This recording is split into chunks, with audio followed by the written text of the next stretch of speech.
बस थोड़ा और, नक्शे के हिसाब से हम सही जा रहे हैं। वो देखो, सामने से शायद रास्ता मिल जाए। रूपा जल्दी चलो, शाम पूरी तरह ढलने वाली है, हमें अंधेरा होने वाला है और अंधेरा होने से पहले मुख्य सड़क तक पहुंचना ही होगा, वरना हम पूरी तरह रात जंगल में फंसे रहेंगे।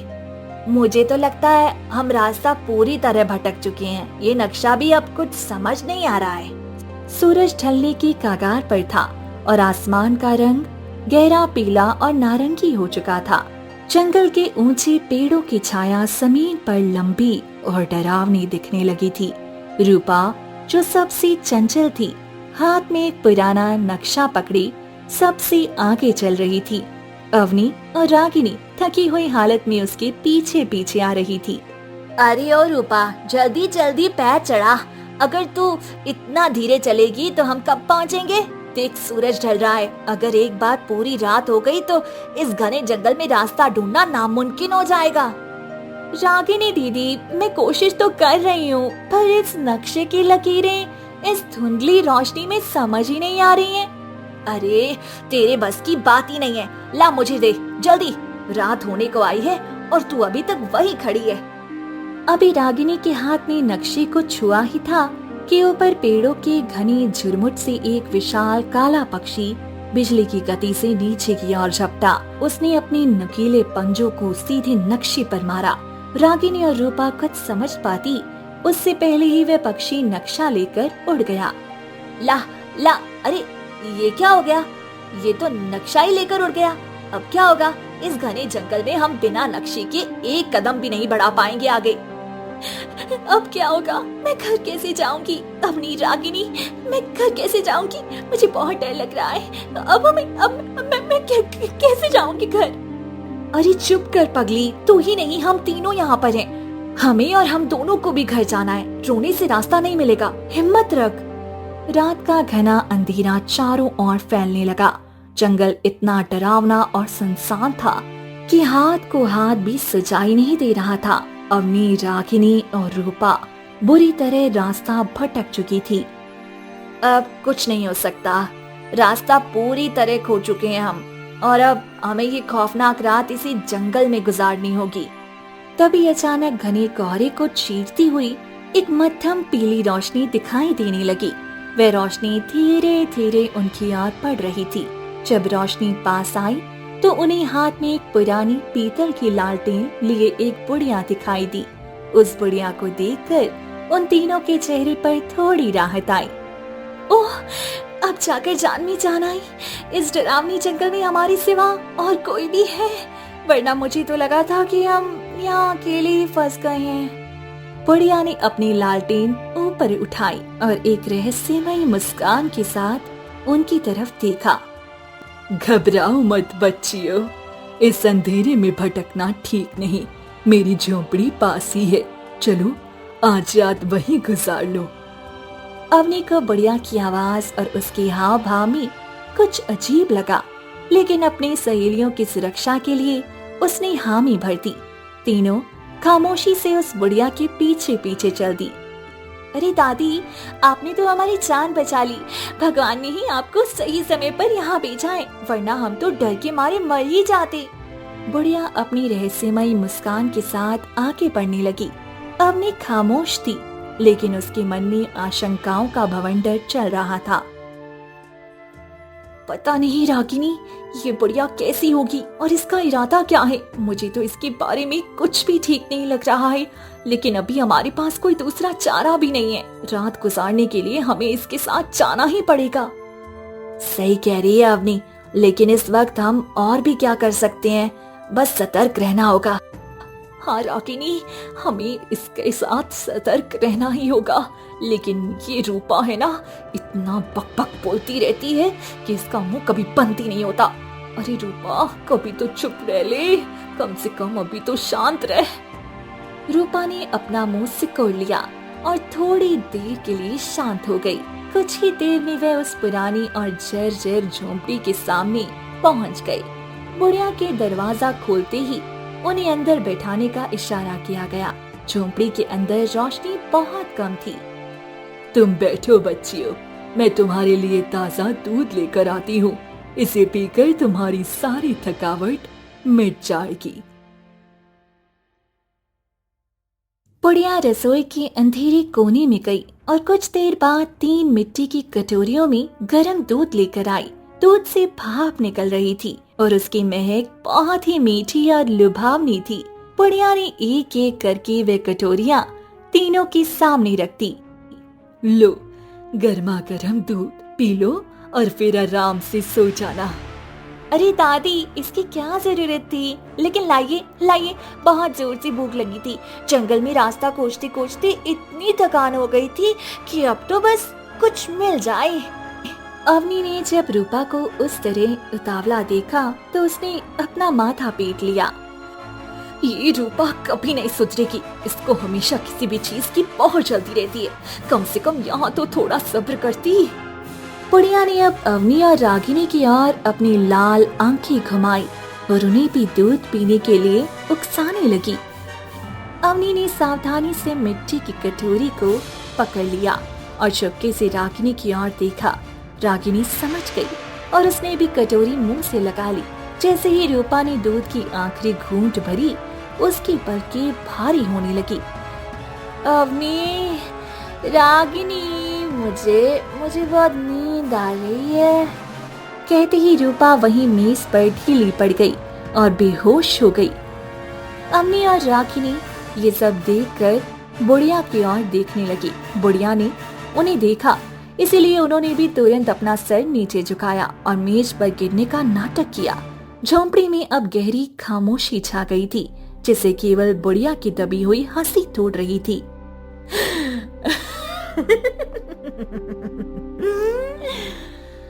आखिर मेरा काम हो ही गया। जिस घड़ी का मुझे बरसों से इंतजार था, वह शिकार तो मुझे बड़ी आसानी से मिल गया।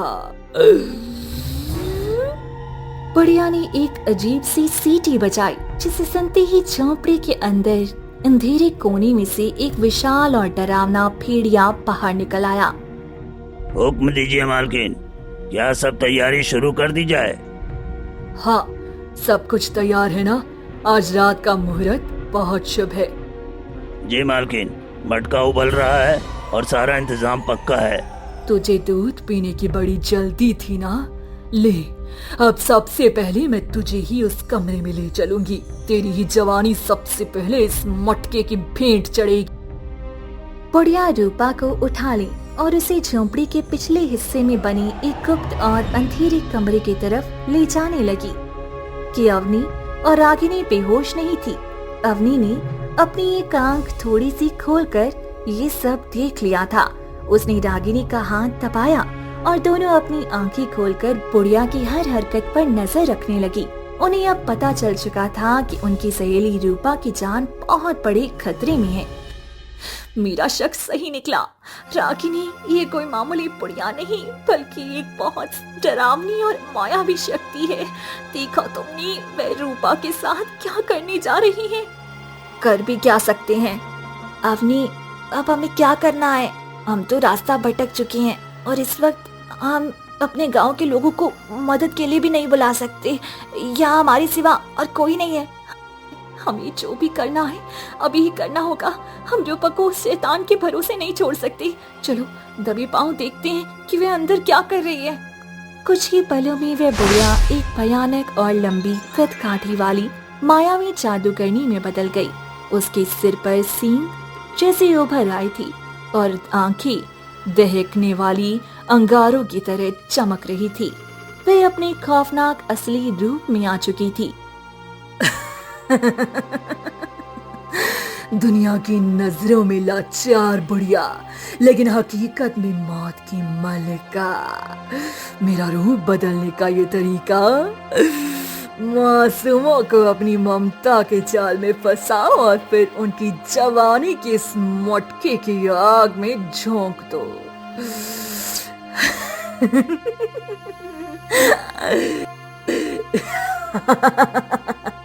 पहले इस चंचल रूपा को इस मटके की आग में डालूंगी, उसके बाद उन दोनों को भी यही खींच लाऊंगी। आज रात मेरा अमरता का सपना पूरा होने वाला है। जाओ अभी इसी वक्त पाताल लोक के दहकते हुए ज्वाला कुंड की ओर प्रस्थान करो। वह दुनिया जहां की जमीन में सिर्फ खोलता हुआ अमर लावा निकलता है, वही लावा इस मटके की आग को वो शक्ति देगा जो इन दोनों लड़कियों, अरे नहीं, तीनों लड़कियों की जान को मेरी अमरता में बदल देगा। देर मत करो भेड़िए, इससे पहले कि चांद बादलों में छुप जाए वह लावा यहाँ होना चाहिए। जी मालकिन, अभी लेकर आता हूँ। आपकी शक्तियों को आज कोई नहीं रोक पाएगा। इतना कहते ही वह भेड़िया कमरे के कोने में रखे एक उड़ने वाले कालीन पर कूद कर बैठ गया। देखते ही देखते वह कालीन हवा में उठा और जादुई खिड़की से बाहर अंधेरे आसमान में गायब हो गया। अवनी और रागिनी ये सब चुपचाप देख रही थी। लेकिन अब हम वहाँ कैसे जाएंगे अम्मी? वह तो उड़कर चला गया। देख रागिनी, वहाँ अभी भी दो जादुई कालीन बचे हुए हैं। हमें कैसे भी करके उस पर सवार होकर निकलना होगा। यही हमारे पास रूपा को बचाने का एकमात्र रास्ता है। लेकिन अवनी, हम उन कालीनों तक पहुँचेगी कैसे? अगर हम जरा भी हिले तो वे जादूगरनी हमें देख लेगी और हमारा काम तमाम कर देगी। अवनी ने चुपके से जमीन से एक बड़ा पत्थर उठाया। उसने पूरी ताकत लगाकर उस पत्थर को कमरे की ठीक दूसरी दिशा में बाहर झाड़ियों की ओर फेंका। पत्थर के गिरने से जोरदार आवाज हुई, जिससे जादूगरनी का ध्यान अचानक भटक गया। मौका मिलते ही अवनी और रागिनी फुर्ती से कालीनों पर जा बैठी और देखते ही देखते वे दोनों भी उन कालीनों पर सवार होकर वहाँ से उड़ गई। अरे अम्मी, वह भेड़िया तो अचानक कहीं गायब हो गया है। वह तो कहीं नजर ही नहीं आ रहा है। अब हम कहाँ जाएंगे? रास्ता तो बिल्कुल समझ ही नहीं आ रहा है। तू सही कह रही है रागिनी, वह खूंखार भेड़िया तो अचानक कहीं गायब हो गया। अब हम कहाँ जाएंगे? यार अवनी, वह भेड़िया तो गायब हो गया। अब हम कहाँ जाएंगे? इस अनजान जगह पर रास्ता कैसे पता करेंगे? तो सही कह रही है रागिनी, पर देख, वहाँ सामने 2-3 लोग खड़े हैं और बीच में कोई बैठा है। क्यों ना हम उनके पास चले और रास्ता पूछें? तुम कौन हो और इस बर्फीली दुनिया में क्यों आई हो? यहाँ तुम जैसी मामूली लड़कियों का क्या काम? हम बहुत बड़ी मुसीबत में हैं। हमें यहाँ से ज्वाला कुंड जाने का रास्ता चाहिए। हमें वहाँ से अमर लावा लेकर आना है। क्या तुम दोनों ये कैसी बातें कर रही हो? अमर लावा तक पहुँचना कोई आसान बात नहीं है। वहाँ जाना मतलब सीधा मौत को दावत देना है। हमारी सहेली की जान एक दुष्ट जादूगरनी के खतरे में है। हमसे पहले उसका एक खूंखार भेड़िया अमर लावा लेने ज्वाला कुंड निकल चुका है। अगर वह लावा लेकर वहाँ वापस पहुँच गया तो हमारी सहेली नहीं बचेगी। प्लीज महाराज, हमें कोई दूसरा छोटा रास्ता बता दीजिए ताकि हम उस भेड़िए से पहले वहाँ पहुँच सकें। मामला बहुत गंभीर है। ठीक है, तुम्हारी हिम्मत देखकर मैं तुम्हें एक गुप्त रास्ता बताता हूँ जो तुम्हें सीधे ज्वाला कुंड के पास पहुँचा देगा। जैसे ही अवनी और रागिनी जाने के लिए मुड़ी, राजा ने उन्हें हाथ के इशारे से रोक लिया। ठहरो, तुम दोनों जहाँ जा रही हो वहाँ तुम्हारे लिए बहुत बड़ा खतरा हो सकता है। जैसा कि तुमने बताया कि वो खूंखार भेड़िया पहले ही वहाँ के लिए निकल चुका है, तो वो तुम जैसी लड़कियों को देखते ही मार डालेगा। लेकिन महाराज, हमारे पास कोई और रास्ता भी तो नहीं है। हमें जाना ही होगा। मैं तुम्हें खाली हाथ नहीं भेजूंगा। ये लो, ये एक जादुई मंत्र से बंधा ताबीज है। मुसीबत के समय इसे याद करके तुम सिर्फ एक बार अपना रूप बदल सकती हो। ये तुम्हें उस भेड़िए से बचने में मदद करेगा। आपका बहुत बहुत धन्यवाद महाराज। आपने हमारी बहुत बड़ी मदद की है। अब हम अपनी सहेली की जान किसी भी कीमत पर बचा लेंगी। यार अवनी, अब हमें सच में बहुत जल्दी चलना होगा, नहीं तो वह भेड़िया हमसे पहले वहाँ पहुँच जाएगा। हमें किसी भी हाल में उससे पहले ज्वाला कुंड पहुँचना है।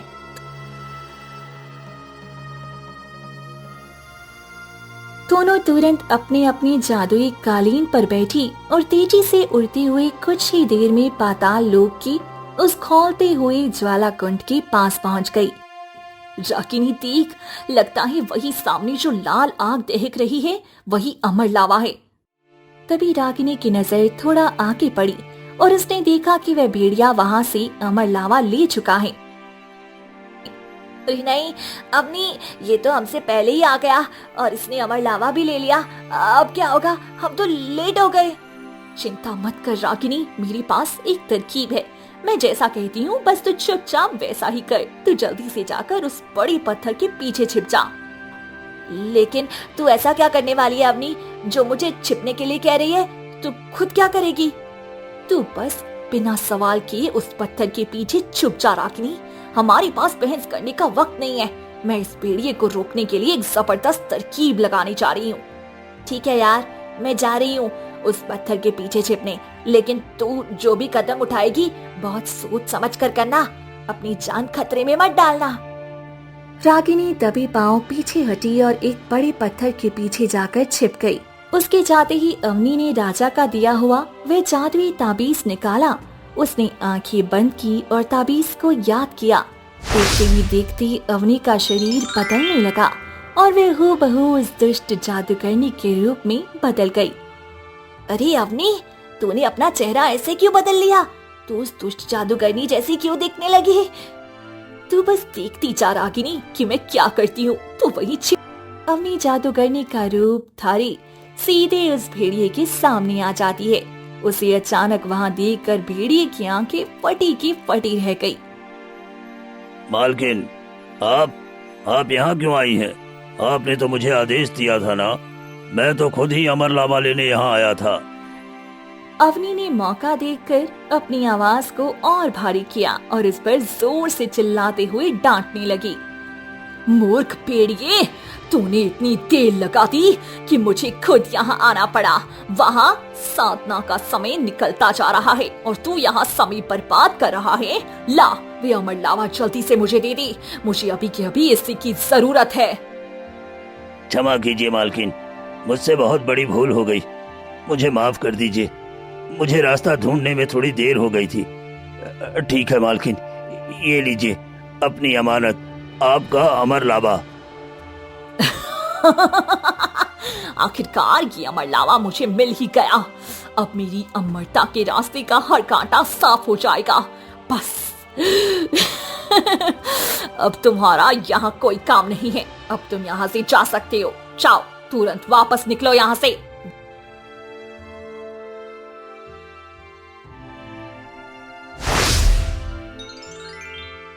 वाह अवनी, क्या दिमाग लगाया तूने। लेकिन अब हम इस अमर लावा का आखिर करेंगे क्या?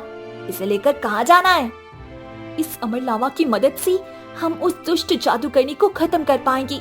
यही उसकी सबसे बड़ी कमजोरी है। चल, अब बिना देर किए हमें वापस उस झोंपड़ी में पहुंचना होगा।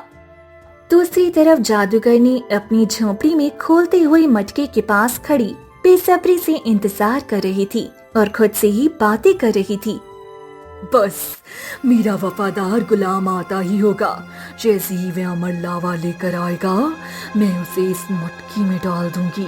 उसके बाद इस मटके का खौलता हुआ पानी जैसे ही उस रूपा को छुएगा, ये खत्म हो जाएगी और इसकी बची हुई उम्र मुझे हमेशा के लिए अमरता की ओर ले जाएगी। तभी झोंपड़ी की खिड़की से वह भेड़िए को अंदर आते हुए देखती है। आ गया मेरा गुलाम। कहाँ है मेरा अमर लावा? जल्दी से वह अमर लावा मुझे दे। मुझे उन दोनों लड़कियों अवनी और रागिनी को भी इस मटके में डालना है। जल्दी कर। ये आप क्या कह रही हैं मालकिन? आप ही तो खुद आई थी और मुझसे वो अमर लावा लेकर चली गई। अब आप ये क्या कह रही हैं? क्या आप मेरे साथ कोई मजाक कर रही हैं? अपनी ये बकवास बंद कर मूर्ख। ये मेरे साथ मजाक करने का समय नहीं है। जल्दी बता, जो अमर लावा में मंगवाई थी वह किधर है? मुझे बेवकूफ बनाने की कोशिश मत कर। लेकिन मालकिन, मैं झूठ नहीं बोल रहा हूँ। बताल लोक के ज्वाला कुंड के पास आप ही तो खुद आई थी। आपने मुझे इतनी बुरी तरह से डांटा तो मैंने वो अमर लावा आपके हाथों में दे दिया था। आप मुझसे पहले वहाँ पहुँच गई थी मालकिन। इतना सुनते ही जादूगरनी के मन में गहरा शक पैदा हुआ। वे गुस्से में पैर पटकती हुई दूसरे कमरे की तरफ भागी। जब उसने वहां जाकर देखा तो उसके होश उड़ गए। अवनी और रागिनी वहां नहीं थी। नामुमकिन, वे दोनों यहाँ नहीं हैं। वे आखिर कहाँ जा सकती हैं? मेरी कैद से भागना किसी मामूली इंसान के बस की बात नहीं है। मूर्ख, तू तो महामूर्ख निकला। मैं नहीं थी जो पाताल लोक आई थी, बल्कि उन लड़कियों में से एक। किसी ने जादुई मायावी रूप धरकर तुझे ठग लिया। तू इतनी आसानी से धोखा खा गया और मेरी इतनी बड़ी अमानत उनके हवाले कर आया।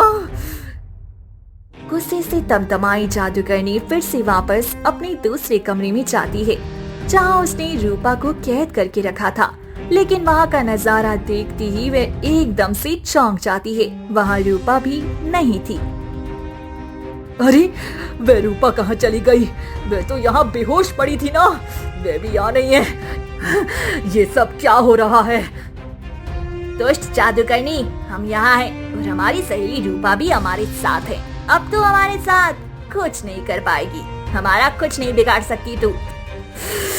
तुम दोनों की इतनी हिम्मत! मैं तुम तीनों को जिंदा नहीं छोड़ूंगी। इसे उबलते हुए मटके में डाल दूंगी। मेरा अमर लावा किधर है? तुम लोगों ने उसे चुराया है। जल्दी से मुझे दे दो। तुम लोगों ने मेरे साथ छल किया है। मेरा अमर लावा मुझे वापस करो। कैसा छल? जादूगरनी, दुष्ट जादूगरनी, तूने एक भली इंसान का रूप धारण करके हमें ठगने की कोशिश की थी ना। लेकिन देख, आज हमने भी तेरा रूप लेकर तुझे ऐसा ठगा कि तू देखती रह गई। तुझे यही अमर लावा चाहिए था ना, अब ले अपना अमर लावा। इतना कहते ही अवनी ने पूरे गुस्से में वह अमर लावा जोर से उस खोलते हुए मटके में फेंक दिया। लावा लगते ही वह मटका एक जोरदार धमाके के साथ फट गया और मटके का सारा खौलता हुआ जादुई पानी उछलकर सीधे उस दुष्ट जादूगरनी के ऊपर गिर गया। नहीं, ये क्या हो रहा है? ये क्या कर दिया तुमने? मेरा शरीर जल रहा है। बचाओ मुझे। मैं तुम लोगों को कभी माफ नहीं करूंगी।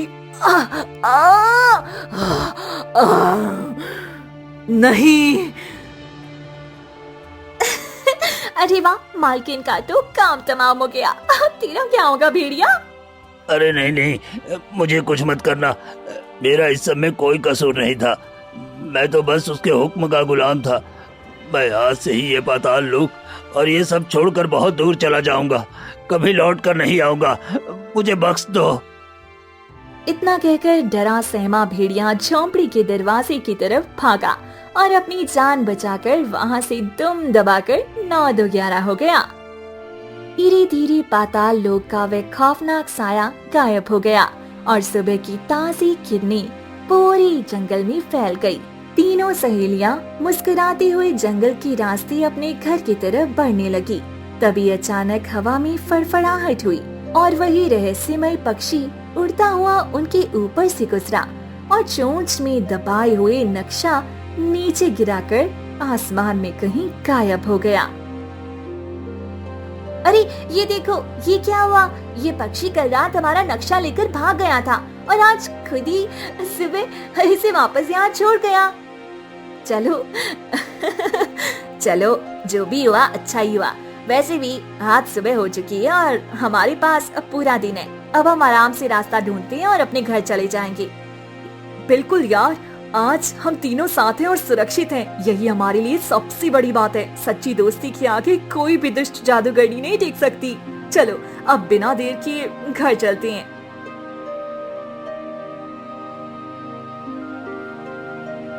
अरे यार, उधर देखो ना, सामने वहाँ किसी का छोटा सा मकान दिखाई दे रहा है। सच बताऊं तो कल रात से मेरे पेट में चूहे दौड़ रहे हैं। मैंने कुछ खाया भी नहीं है और चलो ना वहाँ चलकर थोड़ी मदद मांगते हैं, कुछ खाने पीने को मिल जाएगा। अरे रूपा, तू कभी नहीं सुधरेगी। इतनी बड़ी आफत से निकल कर आ रहे हैं तो तुझे बस खाने की पड़ी है। सही कहा आपने, ये कभी नहीं सुधरेगी। रूपा, चुपचाप अब हमारे साथ घर चल। मम्मी के हाथ का गर्मा गर्म खाना खाना। चलो अब। तीनों सहेलियां एक दूसरे का हाथ पकड़कर खुशी खुशी अपने गांव की तरफ बढ़ गई और इस तरह उनकी एक खौफनाक रात एक खुशनुमा सुबह में बदली।